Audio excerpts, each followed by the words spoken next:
इस वक्त की बड़ी खबर कानपुर से आ रही है। समाजवादी पार्टी की नवनिर्वाचित विधायक नसीम सोलंकी को धमकाने में शामिल धीरज चड्ढा को पुलिस ने गिरफ्तार कर जेल भेज दिया। फिर भी मामला शांत होता दिखाई नहीं दे रहा, जहां समाजवादी पार्टी इस मुद्दे पर धरना प्रदर्शन कर मामले को गरमाने में लगी है।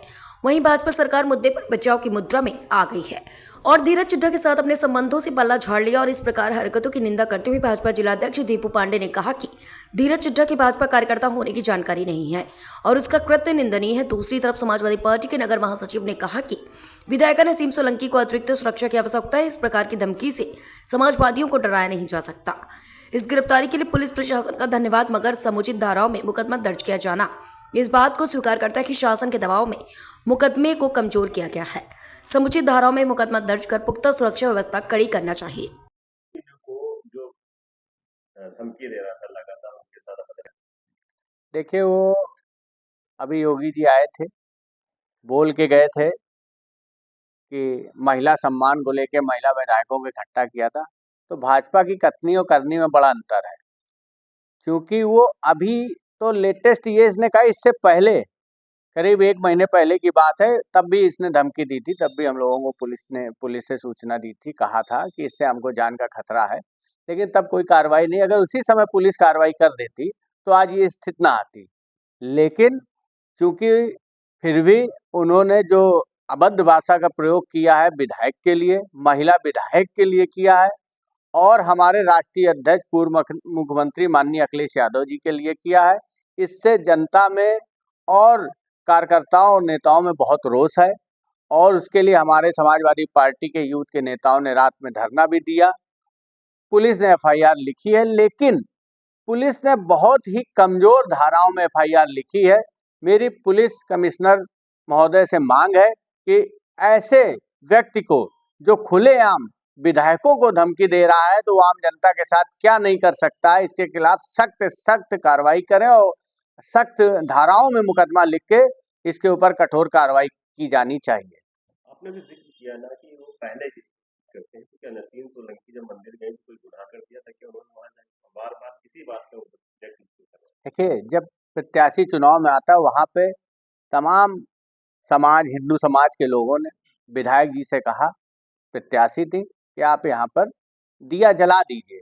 तो वो वहाँ पर दीपावली की शुभकामनाएं देने के लिए गई, तो वहाँ पे और तमाम लोग आ गए पुजारी के आप जल चढ़ा दीजिए। अगर वहाँ पे जल नहीं चढ़ाएंगे तो लोग आप क्वेश्चन करेंगे। और उनके कहने पे, चूंकि हमारे तो भोलेनाथ हैं, भोले हैं, उनके वहाँ पे सबका भाई, मंदिर में किसी को कोई रोक नहीं, हमारे यहाँ तो सब लोग पूजा पाठ कर सकते हैं। ये एक बनाया गया भारतीय जनता पार्टी समाज में द्वेष फैलाने का काम कर रही है, और समाज में इनके नेता जय श्री राम बोल के किसी को भी अपमानित करते हैं, किसी को भी गाली बकते हैं और जय श्री राम बोल के बचने का काम करते हैं। लेकिन पुलिस कमिश्नर महोदय ने रात में कार्रवाई की, इसके लिए उन्हें धन्यवाद। लेकिन सख्त कार्रवाई की जाए। ऐसे लोगों को अगर आप हल्के मुकदमों में भेजेंगे, 2 दिन बाद छूट के आएंगे, तो उनका मनोबल फिर बढ़ेगा। फिर किसी न किसी महिला के साथ वो इसी तरह के अभद्र भाषा का प्रयोग करेंगे और हाईलाइट होने का काम वो करना चाहे। अपने को नेम फेम के लिए लगातार वो प्रयास कर रहे हैं, इसलिए उनके खिलाफ ऐसी कार्रवाई हो कि कम से कम 4-6 महीने में छूटेंगे, तो सारा बुखार और सर्दी उनकी कम हो जाएगी। समाज में आज बड़ा संविधान से ऊपर उठ के इस तरह के लोग काम कर रहे हैं कि हम जय श्री राम का नारा लगा लें, हम अपने आप को हिंदू कह के किसी के साथ भी हम अभद्रता कर दें, किसी का अपमान कर दें, किसी के साथ भी कोई काम कर दें, हमारे लिए कानून कुछ नहीं है। ऐसी व्यवस्था लगातार समाज में पनप रही है।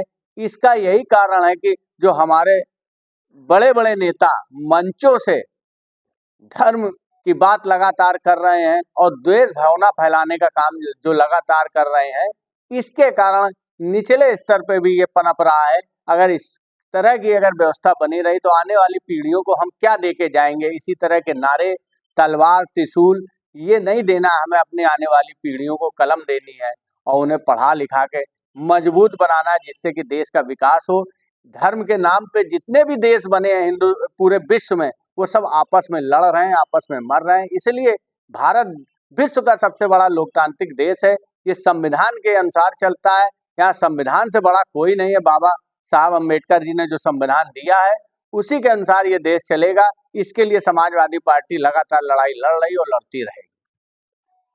ये है कि इतनी लंबी वार्ता उनके साथ क्या जरूरी थी विधायक जी की, और हो सकता था कि पहली बार बात करने के बाद जब इंटेंशन समझ गई थी तो फोन कट कर देना चाहिए था सीधे। लगातार वो फोन कर रहा था, विधायिका जी ने कई बार फोन काटा। जब मुख्यमंत्री जी के कार्यक्रम में थी उस दिन वो लगातार फोन आ रहा था, वो फोन काट रही थी। फिर इसके बाद जब उसने नाम लिया फिर इन्होंने फोन काट दिया, फिर उसने बदल के नंबरों से फोन किया। तो उनको लगा कि पता नहीं क्या बात करना चाहता है, और उसको किसी तरह अगर हम संतुष्ट कर दें, उसको समझा ले जाएं, तो भविष्य में इस तरह का काम ना, नेता जो होता है, विधायक होता है, उसको लगता है कि मेरा खामखा कोई एक विरोधी क्यों रहा है। तो वो इस वजह से अपनी बात को रख रही थी कि शायद वो हमारी बात से संतुष्ट हो जाए और आगे से इस तरह का काम ना करे, इसलिए इतनी बात हो गई। देखिए, राजनीति में लोग ये जो धमकियां दे रहे हैं, इसका कोई महत्व तो नहीं है।